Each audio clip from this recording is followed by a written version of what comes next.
I really think that the best dealers are going to be proactive, not reactive when it comes to their EV planning, because anyone can take $5,000 off of an EV to sell it. But the question then becomes, what's the end goal here? If we only chase that race to the bottom mindset, it's ultimately not good for the consumer. Today, I'm joined by Katelyn Gilmore, General Manager of Paradise Chevrolet Cadillac. At 32, Katelyn took over one of the top-performing Chevrolet stores in the country. Now she's showing how a people-driven culture can outperform any process, and why Paradise Chevrolet Cadillac keeps winning Dealer of the Year 11 years in a row. A big thank you to our sponsors for making this episode possible: Auto Hauler Exchange, Cox Automotive, and Impel. And now, let's get into the show. Katelyn Gilmore on the CDG podcast. Katelyn, welcome. Thank you. I'm so happy to be here. Happy to have you on. So what were you telling me? We were talking about travel, and I said, I gotta press record here real quick. Tell me about your travel regimen, because when I was in retail, I didn't do too much travel. And I also hated travel, candidly. So that was, I sort of tried to, reinforce my beliefs that I shouldn't do too much travel. But what type of travel are you doing nowadays? So the travel I was talking about is I am lucky to be part of a Cadillac Champions group. So it's something that the manufacturer has started, and they've piloted, and they've picked a handful of people from across the nation to kind of get to see behind the scenes as almost like a precursor to the future dealer council members. So it was interesting because when I first got on the phone with Michelle, she called from White Plains, and I happened to be flying out to White Plains for a dealer council meeting that day. So it was very ironic. But other than that, for travel, I'm in a local 20 group that is not centered around the manufacturer. And then I'm in a 20 group centered around the manufacturer. And then I'm in a Cadillac Champions group. So I feel that travel is frequent, if not a few times every quarter. So tell us more about that. So you're in 3 20 groups? Did I understand that correctly? 2 right now. 2 20 groups? Yes. Got it. But one you said this is not a dealer council for Cadillac, but it's like a prep for that, or it's a pre-dealer council? So kind of. So I'm in 3 groups. Cadillac Champions is not a 20 group. It's something that Cadillac has created this is the second year of it, where they're trying to kind of take a scope of what the next succession of dealers are going to look like, and give them a behind the scenes of, the energy plant or manufacturing, or the Celestiq, for example, is a big one with Cadillac right now. So they're just trying to funnel that growth and try to see, okay, well, who's next maybe to be in these dealer council groups, and give us a bird's eye view. So it's a win-win. So you're today the GM of Cadillac, or Sunrise Cadillac, or Sunrise Chevy. Paradise Chevrolet Cadillac. Okay, we're going to do that. Paradise, Sunrise. You know what? Keep that cold. Keep that in the, exactly. Keep that in the, I'm like over here seeing Paradise, thinking Sunrise. I mean, one way or another, you're in some beautiful place. Sorry about that. Okay. What is your brand mix? What is your volume? Just give us like a high level. So we are a Chevy Cadillac dealer. We do about 250 new cars a month. We do somewhere between 25 to 40 Cadillacs on a great month. So a large part of our volume comes from Chevy. 20% of the 250 new retail units we do, or the new units we do, come from fleet. We're big fleet dealers. And then we do about 80 used a month. Got it. Okay. I want to ask you a bunch about the fleet. I believe, if I'm not mistaken, you're the third. Is this the third largest fleet operation within? You see, I have this long look. You know what? I have this thing of notes here to my left, and maybe I can pull my screen to show you. But this is like an essay, and I think that I need to truncate it a little bit because I'm over here getting a little lost in the sauce. So, third largest national Chevy commercial department. Is that correct? Yes. So, within the zone right now, we are within the top 5. The same for Chevy. And then Cadillac, we don't do as fabulous of a job. We are like top 25% of all dealers. But again, it's hard because we're not a standalone Cadillac or Chevy. We have the 2 brands together, and our focus within our area is definitely predominantly Chevy because we sell 5-to-1 Chevys. But okay. So I already completely redid my list of topics here because you said a couple of things I want to touch on. I want to ask you about 20 groups. You mentioned this early on here in the conversation. Didn't even plan on bringing it up. But you are currently in 220 groups, you mentioned. A local one, and I believe, is it a brand one? Now, and you don't have to name like who they're facilitated through, but I am just curious overall with your experience with these 20 groups. One thing I found recently in my conversations with dealers is the opportunity around 20 groups and asking, what value is Car Dealership Guy bringing to you? And many people sort of dub us as like the public 20 group. At least that's what some dealers have told me. So I'll take their word for it. But I am curious to know, how do you split your time between the 220 groups? Do you get more value from one versus the other? Can you tell us just a little bit about your personal experience with these 220 groups? Yes, they are totally different. The one centered around the manufacturer is great for me because there is a lot of California dealers. So while there might be a little overlap that people might be closer to our backyard than you would, like to share statements with, it is also such a benefit because California has so many legalities that are so specific to the state that to be able to address them, share best and worst practices, and have those numbers in your phone of resources of people to reach out to is just the most valuable thing. My dad has actually always been super anti-20 groups. He's like, why would I ever share my financial statement? But at the end of the day, really? Yeah. Yeah. Yeah. He's like, well, what a waste of your time. Why go do that?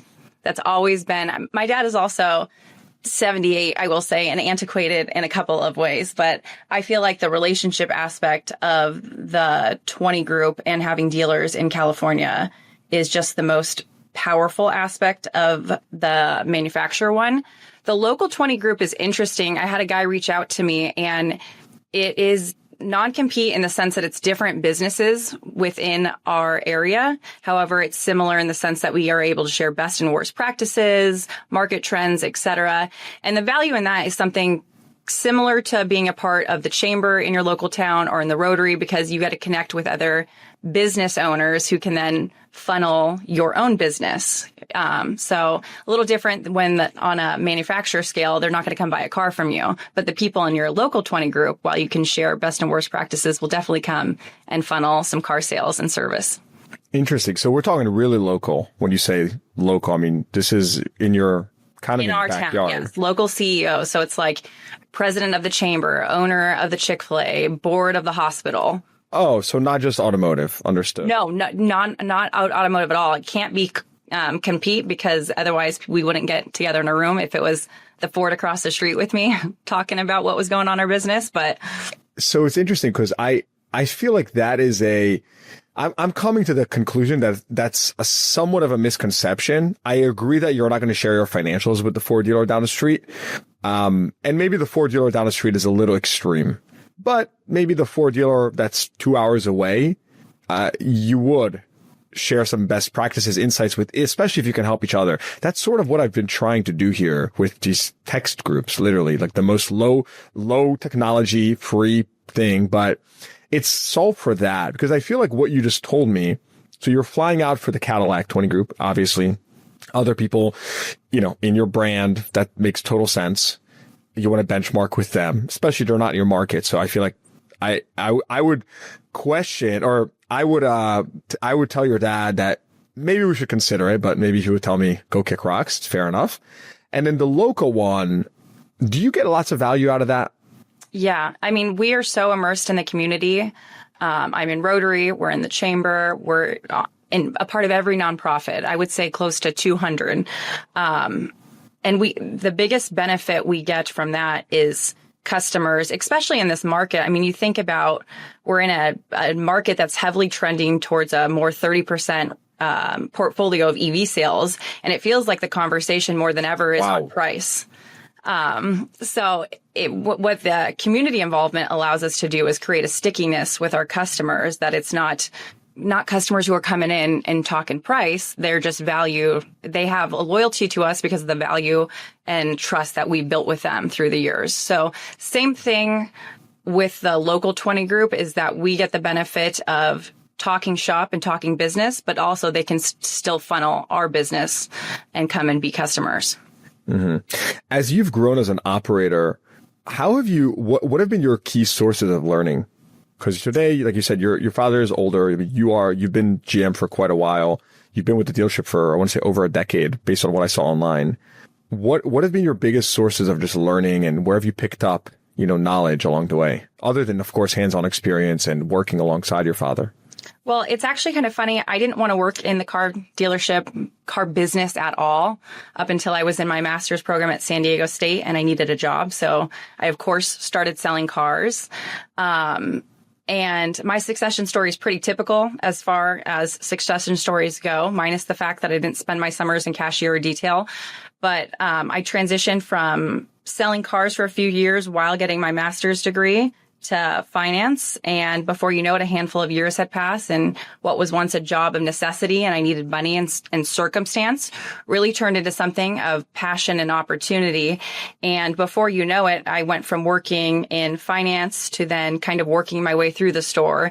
And one of the biggest benefits, because I have a lot of other dealers who have similar trajectories or succession planning, ask me what I thought was the biggest benefit. And I really think for me, the biggest benefit was physically working in the roles rather than shadowing. Because to me, shadowing gives you a glimpse and that's great and all. But if you are to physically work in the role, you got to live it with all its glory and grievances and then hopefully one day fix the job when you get it to it. And I think to your question, what it's helped me do a lot is establish good connections with people that have better prepared me to be where I'm at today. This episode is brought to you by Auto Hauler Exchange. Ship smarter, pay less, no middleman. Auto Hauler Exchange connects dealers directly with haulers. The result, faster deliveries, lower cost, and zero broker hassle. Learn more by visiting autohaulerexchange.com. That's autohaulerexchange.com or clicking the link in the show notes below. And how does that reflect in your business today? Like you mentioned, you being top or 5% or top 5 in fleet sales, for example. Does that predate you? Or, is that something that you've been close to? I'm curious to know what's driven that, how you've been able to get to that point. So top 10 for retail volume for Chevy. We're in a really great market. We're in a really great location. We just have really great processes and we have really great people. And I can't say that I have taken the responsibility for our success. I can only tell you where I intend to go next year. And I think what's kind of interesting about us getting to meet and interface is that a lot of people on your podcast have done this for 10 years and they're kind of talking in hindsight of all the things they've accomplished. Well, for me, I feel like I'm at the precipice of my journey. So there's, something a little unique there. Tell us more about that. So what is on your mind nowadays? What is on my mind? What's on my mind is definitely the EVs with subsidies going away and how the manufacturer is going to step in and how our role is going to play in that. I mean, at 30% market share or 30% of your sales share at your dealership, you're definitely the exception, not the rule. At least when you look at it from a national perspective. Is right. This, go ahead. Well, we're closer to 15%, but I think with what I meant about 30% is that the coveted registrations that it seems that everyone wants is these 30% of EVs.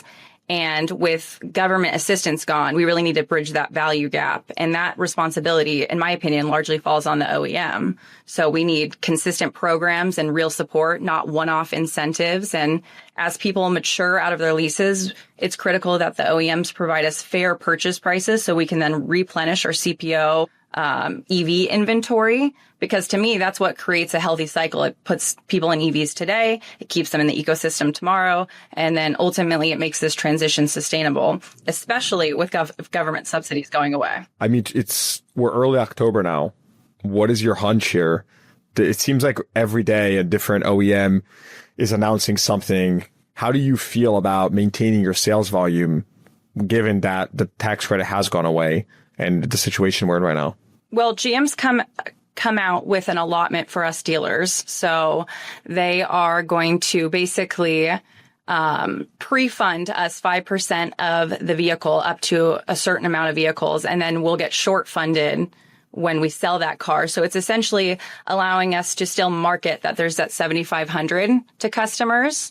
But I still think that Q4 is going to be interesting because of all the marketing that's gone up until this point, that the 7,500 is going away. So come buy a car, come buy a car. Well, now the 7,500 is gone from the government, but the manufacturer steps in. So obviously a lot of people got pulled into the market a little bit earlier. So it's definitely going to show a more natural demand for EVs. I really think that the best dealers are going to be proactive, not reactive when it comes to their EV planning, because anyone can take $5,000 off of an EV to sell it. But the question then becomes, what's the end goal here? If we only chase that race to the bottom mindset, it's ultimately not good for the consumer. It's not good for us because we need to remain RSI compliant. So I think for us, it's going to be agile with pricing when necessary, just so we can still maximize our back end dollars, our SFE, our pinnacle. But in the process, we need to create strong people and processes to create stickiness. So even if we do have an aggressive lease offer or a one pay on an EV, hopefully we don't always have to pay for those customers to come back in with another aggressive ad, and we can create stickiness because their experience and their service is so exceptional here that they don't just stick around for a price that they bought on day one. So if Mary Barrow is listening right now, what message would you have for her? And I can tell you many GM folks listen in, and so maybe they'll forward it to her, or maybe she will listen. But I'm curious to know, what message do you have for her if she's listening right now? I think to be very perceptive and very agile. I think Mary's language has been that GM needs to have agility moving forward, especially with EVs. And I think that we need to take a good look at this allotment for GM dealers, and is it still going to move the needle? And also what happens on January 1st, because this program that they put in place is good till 12/31. So again, what happens on January 1st? I think it is hopeful though, because when we went on our call the other day to see, what we were going to get from the manufacturer to kind of offset the loss of the 7,500, I thought to myself, well, what they do next really determines how all in on EVs they are. Because if they don't want to forfeit any spend, well, then maybe that they're tailoring back too. But I think they have vested interest to keep moving EVs. And so I'm hopeful. We'll see what happens. I honestly think before even the end of quarter 4, we might get some additional help, because we need leases that aren't 10%, because that doesn't really move the needle too much. 100%. So tell me more about your fleet business. I'm curious what's driving that.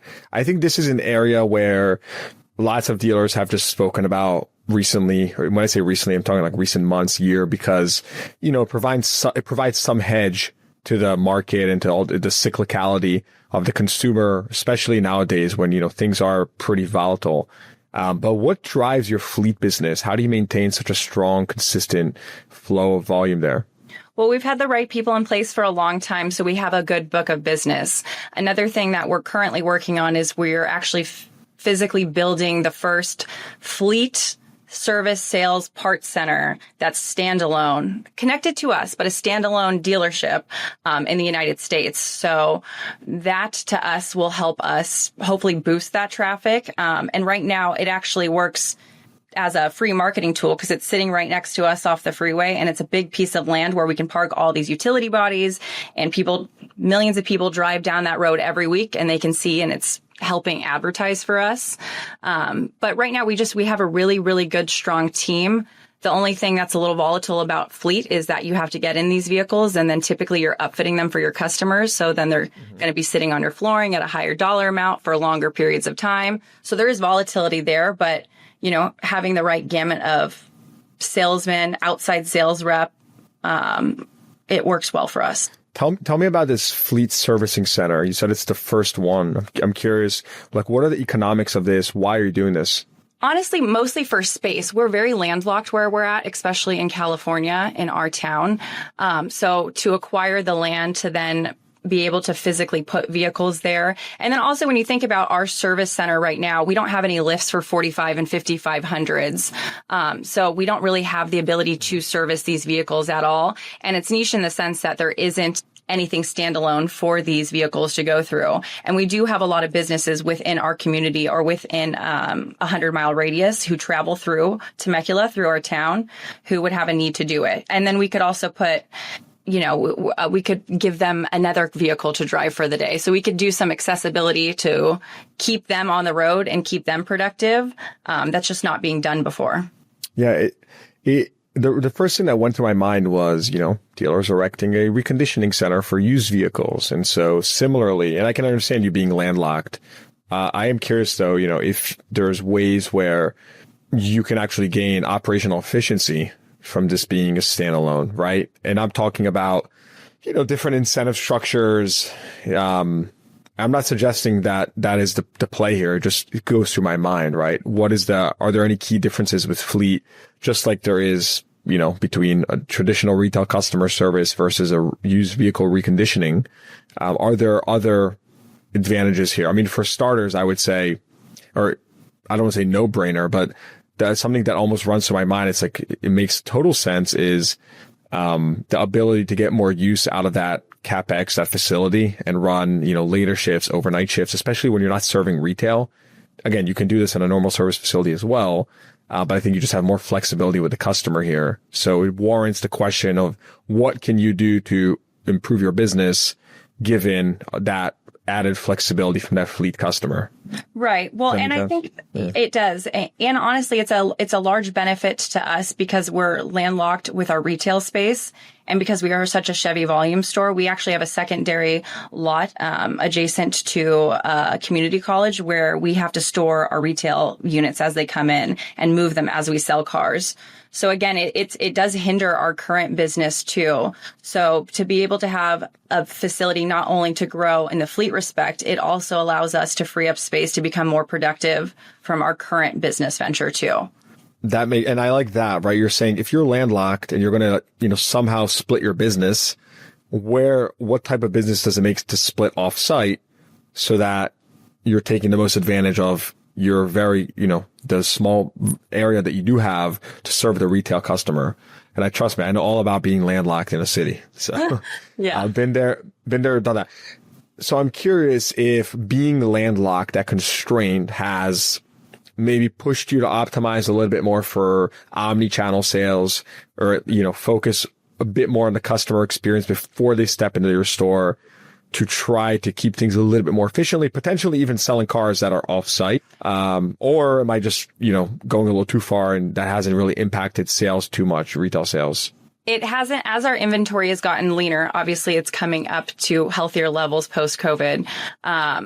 It hasn't really been too big of an issue for us. But yes, we definitely have to be very proactive before a customer comes in of having the vehicle ready up with a VIP sticker, because otherwise the customer is going to be walking all the way down and it's a huge lot and then it becomes a little frivolous that way. But no, we don't have to do too much. Mm-hmm. Okay. Tell me more about your in-store operations. I saw just several things which got me thinking that you try to stay very in touch with your in-store culture, such as, and I'm naming like very tactical little stuff, but I'll let you expand on it. Like the Rolex for a certain tenure for your employees or flowers for every buyer, stuff like that. These like feel good things. Is that an initiative that you've led? Why do this? How do you actually see the value in it? Tell us just a little bit about your in-store kind of culture initiatives and why you're doing these types of things. So the culture definitely stems from before me, with the touches like we do a Rolex for every 30-year employee. And we also have been giving away a Christmas car or a car at our Christmas party every year, which adds, although monetary, it adds a lot of excitement and good feels. Wait, is it a car to an employee or a customer? To an employee. Oh, wow. Every Christmas party, someone gets a car. So, yeah. So we really go to the all ends for our Christmas party because we want it to be like not showy. Look what we've done. Look what we can do for you. But more so, look what you have let us do, which it's then allowed us to give back X to the community. And in a cyclical way, like this is how we appreciate you. So those are touches that were there prior to me being at the store. Things that I've started in the last couple of years, because we have, out of the 250 employees, we have almost 50% that have been there 10 years or longer.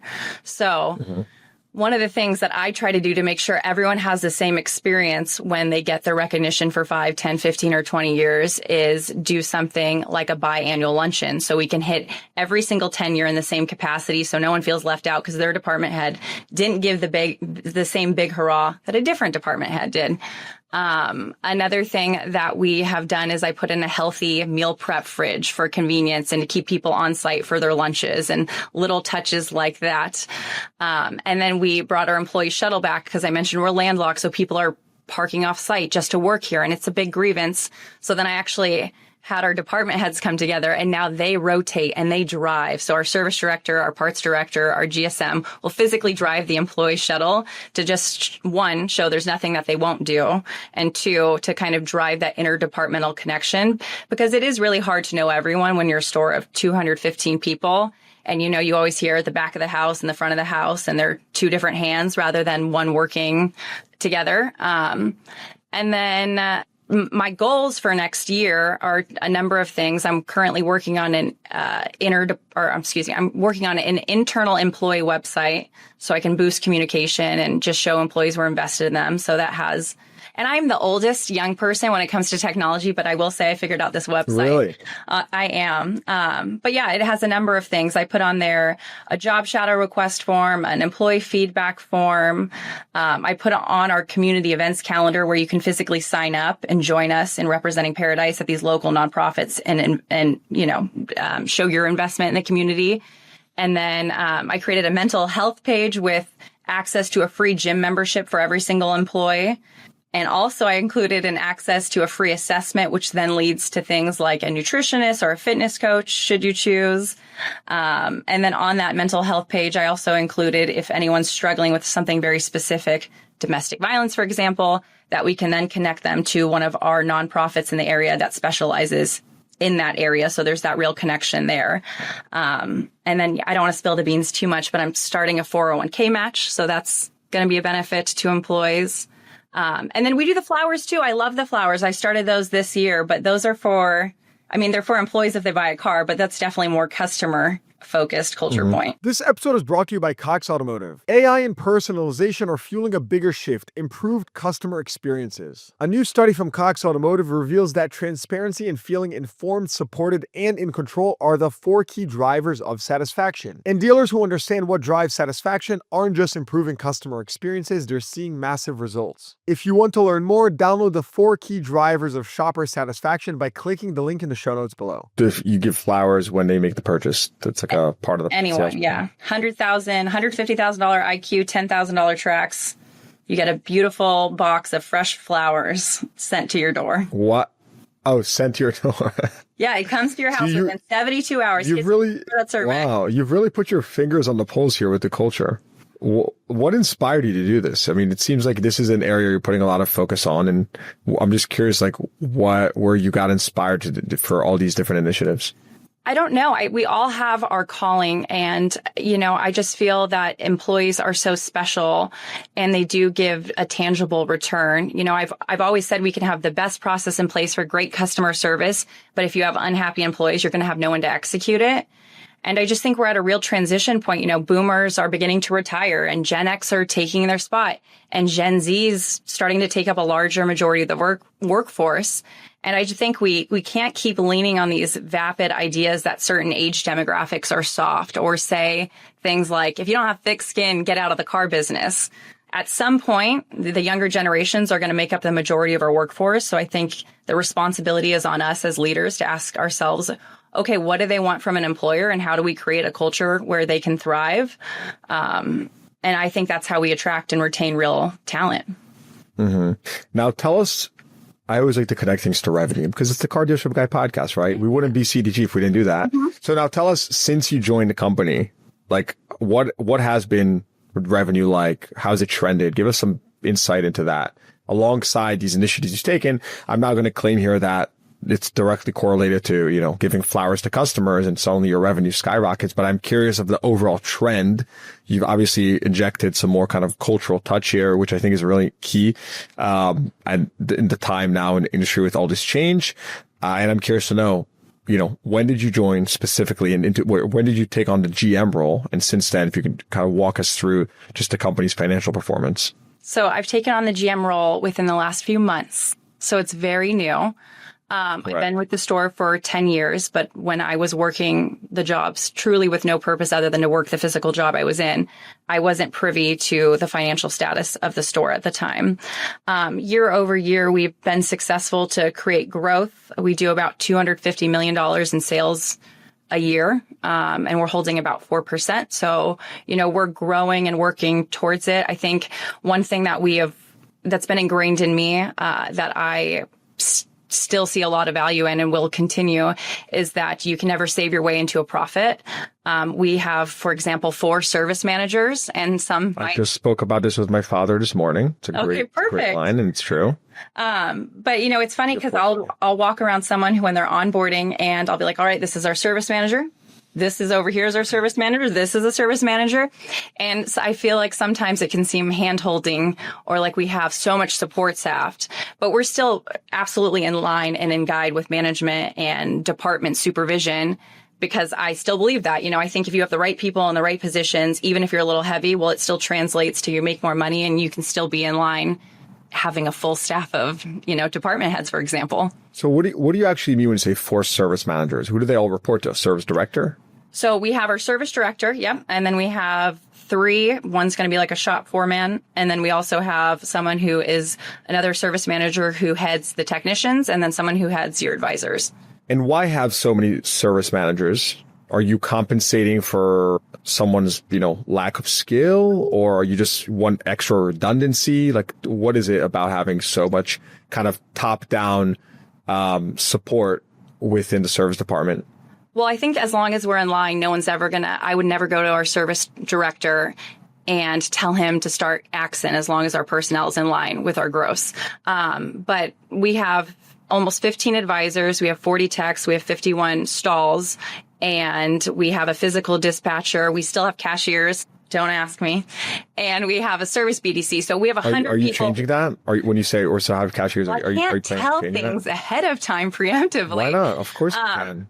But yeah, we're going to look to kind of restructure some things that might be antiquated and maybe give more responsibility to our service advisors. Because another thing that I think is crazy in the future, on a side note, is how much money it physically takes to sell a car once you pay out, you know, your front desk, your BDC, your finance director, the managers. It's just the lot porters. You know, the true cost to sell a car, even after you make a profit, is ridiculous. So I would like to consolidate roles if possible. But again, I can't save your way into a profit. I'm not just trying to ask people to make more money. I just think it's kind of inefficient, the ways in which we have all these positions to do one thing. That being said, our service department is very productive, and at their scale of 100 employees, they're parsed pretty well to have 4 managers.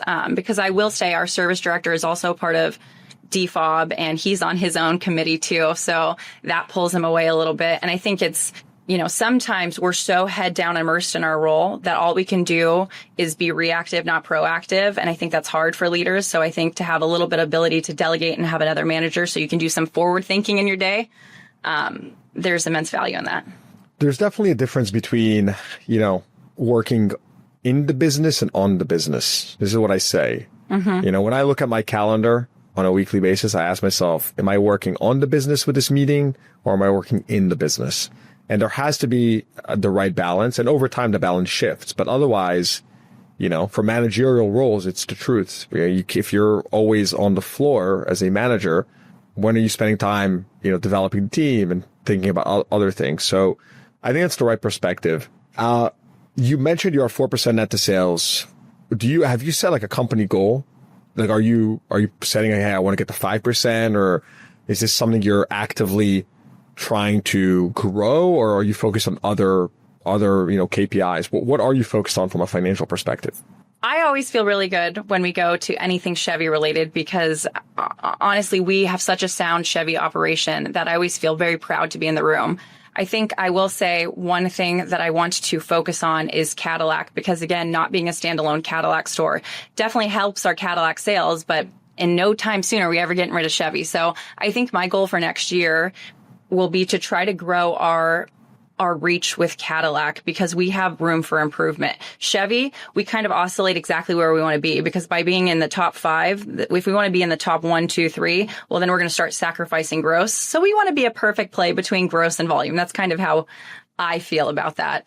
But Cadillac, we have a lot of room for improvement. And I think honestly, with EVs, as precarious as they are, because they seem to depend on who's in legislation and what laws are enforced at the time, I think EVs are a real potential for Cadillac, because Cadillac has never really been able to crest that tier 1 luxury space. But right now, Cadillac has 3 of the top 10 best-selling luxury EVs. So I think that there's some merit there. I think the best dealers are going to take advantage of that. And I would like to be one to, make us something more comparable to what we have done in Chevy. Mm-hmm. How are the IQ sales? Cadillac IQ, I'm curious. Those are the worst, definitely. Really? Yes. Well, within our market. Wow. I mean, you figure a $150,000 car predicates a pretty robust annual income for a buyer. Well, don't they start at like 120? Not that it's like that, or 130 to 154. Yep, that's what you're looking at. I think more than anything, the grievance. Not that makes it a lot better, to be clear. But I was under the impression that sales were still doing. What'd you say? Yeah, right. No, I was under the impression that sales are still pretty good. But that's, again, given the state of the consumer. So when I said really, that was kind of what I was thinking about. But it sounds like it's not. So what do you think they're going to do with that truck? I mean, what's the end game here? I think IQ just needs a better supported program. I think that when you think about a luxury buyer and you think about someone purchasing $150,000, they're not worried about affording the payment. They're probably an affluent 800 score buyer who doesn't want to pay a 10% rate. So I think to pair it with, I think there might be some price adjustments in the future too, because when you look at residuals and what they're doing from a brand standpoint, it makes me feel that there might be an adjustment that way. But the Vistic is at a little bit lower of a price point for being a 3-row vehicle, and the Optic and Lyric are really good movers for Cadillac. And just to be clear, the two brands share the same property. Is it split? What does the property look like? Yeah. So we have one big building for new cars. We have a separate building for used cars. And our new is a split between Chevy and Cadillac in the showroom. And then as you can imagine, with being 5-to-1 Chevy to Cadillac, our inventory mirrors that on the front line. Yeah, it reflects that accordingly. Okay. So tell me more about your leadership. Like, what are you right now? You came in and you're in this role. What are you focused on? Like, give us a little bit more color there of what's next for the group and for the dealership, really. You've implemented some cultural stuff. You've been really getting your hands dirty with the 20 groups. What are you focused on to continue pushing the company forward? Well, I think one of the things for me is, I'll say our GM has done wonderful things. Our previous GM has done wonderful things the past 20 years. However, when my dad was leading the day-to-day, the focus was really on the community and on nonprofits. Now that hasn't gone away, but I think my big push next year is to be very visibly vested at the top in community involvement, because as I spoke to earlier, I feel like our entrenchment in the community comes back to us full circle in a fiscal matter. So I definitely want to do that. And then again, back to employees, I think that there's so many things that I want to do, from the 401k match to launching the website to I want to do every Friday. I have lunch. You can have lunch with the GM so I can better connect with employees. Like, those are some of my goals. And then I have, very specific ideas for what I want to do within service and parts, and, whether it's video MPVIs or consolidating roles or niche things like that. This episode is brought to you by Impel. Here's a stat that should stop you in your tracks. Your DMS has 60 times more customer records than your CRM, and more than half of those people haven't been back for service in over a year. That's real money walking out the door. Impel AI helps you win it back, and more. It knows who your customers are, what their driving habits are, their service history, and what they need next. And it reaches out with smart one-to-one engagement. It's outreach that actually gets them to book. Not through call centers, not with generic blasts, real targeted conversations that convert, scheduling appointments straight from chat, email, or text. Bottom line, the money isn't in your CRM, it's in your DMS, and Impel helps you unlock it. Check it out today at impel.ai/service drive. That's impel.ai/service drive, or click the link in the show notes below. Do you not do video MPIs at the moment? No, we don't. Why? It just hasn't been done, or is there a specific reason? It just hasn't been done. Our service director is very forward thinking, and he would think he'd been the first to do it, but he is so worried about people in the background and what it sets us up for. And he's a little slow moving on it. So we're going to force him on that. So he should listen to this, and I can tell him that video MPI, from the conversations I've had, has simply been the biggest game changer. I mean, we're talking, volume has, ROs and volume has grown 2, 3x in some cases to that extent. I would say, I mean, this is like, you should be excited in that you have such, quick wins or like low hanging fruit here to implement, because that is, it feels like such a big opportunity. Again, I don't know your store and your market, but I can tell you, obviously I do a lot of speaking, and it's, feels like a no brainer. I mean, this is just like the basic, Yeah, no, I agree. I think video MPVIs are great. I think that to be able to have your service advisor be the last touch point, rather than a cashier, to be able to explain the work and to do more sales. I mean, I think it's all great. And honestly, it's interesting because we are so fortunate in the sense that we do 100, 110 appointments in our drive every single day. And so we don't have to actively market a lot. And I think sometimes there's this big business problem as like the larger you grow, it hides your inefficiencies. And I just think that if we could become more efficient, we could then pull in more people to the drive, and kind of be more proactive in that way. I agree with that point, which is, like you said, there's volume.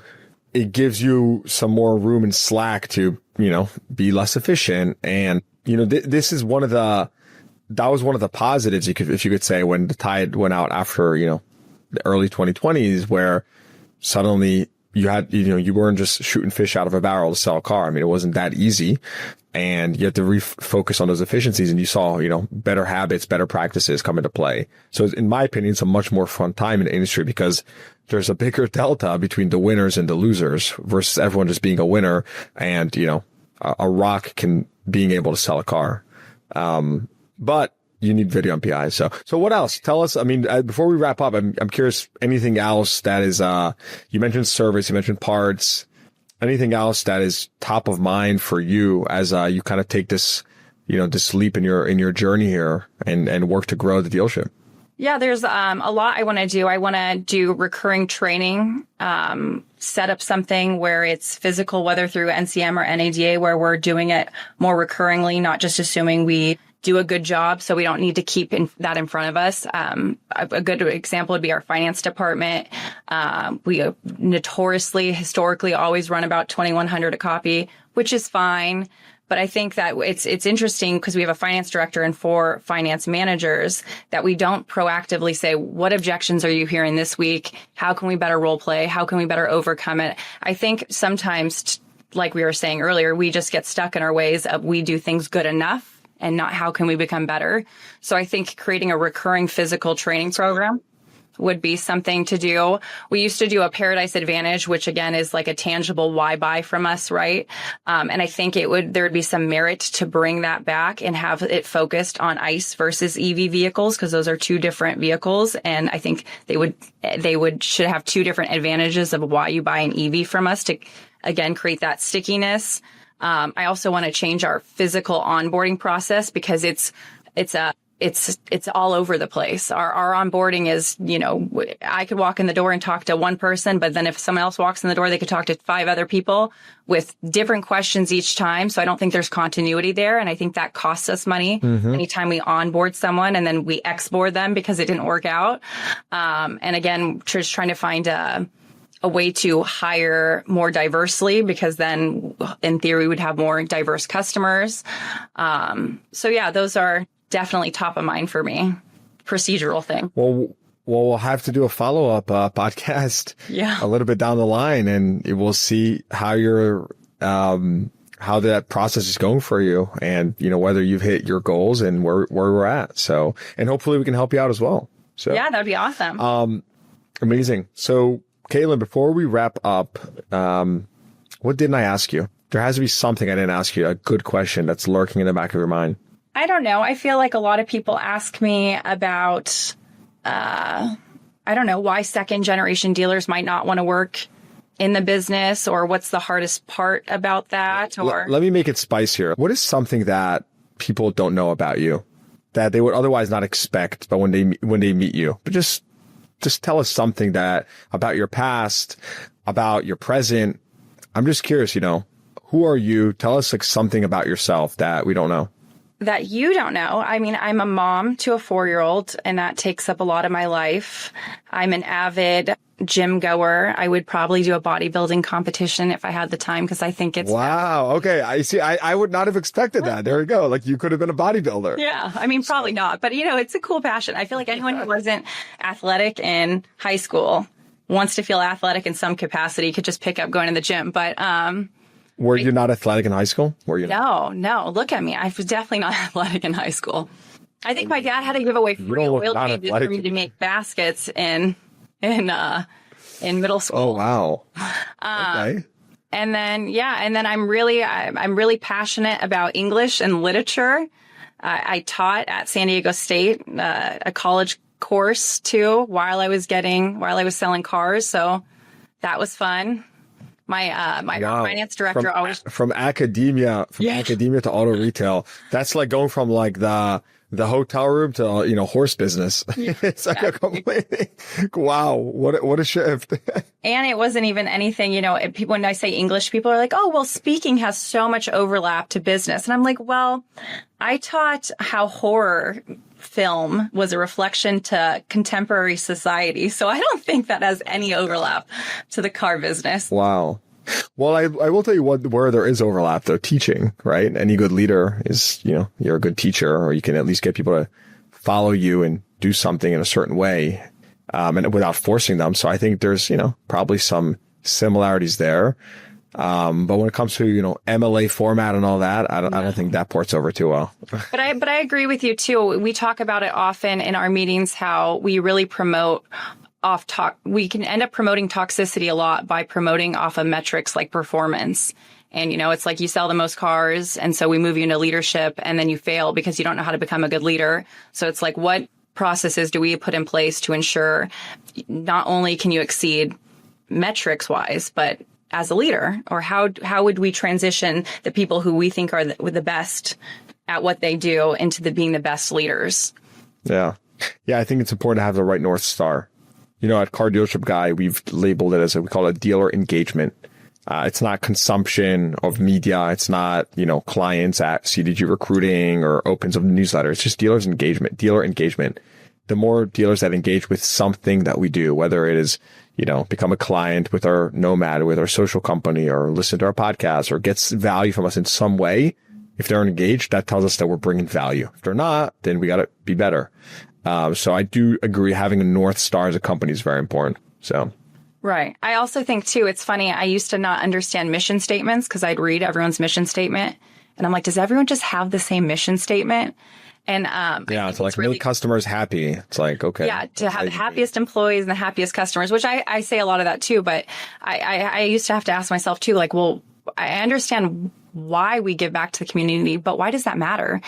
And I think to flesh out the idea of like, okay, we are able to give back to the community with what we do. And then that funnels our growth so we can just grow as a whole within our market. There is a lot of power to that.